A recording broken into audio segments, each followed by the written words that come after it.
நதியிலே விழுந்த இலையென உனது பயணங்கள் தொடர்ந்து போகட்டும். அலைவரும் அடுத்த திருப்பத்தில் உனது கரை எதிரிலே தோன்றிடும்.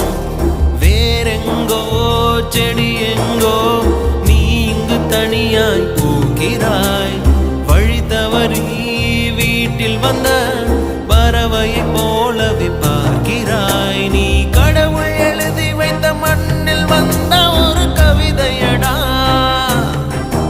அதன் இடையில் இரு உயிர்கள் செய்த எழுத்து பிழை பாவமடா.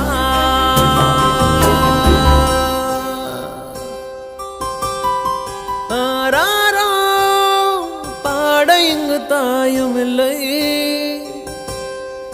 உனை அள்ளி செல்லம் கொஞ்சம் யாரும் இல்லை.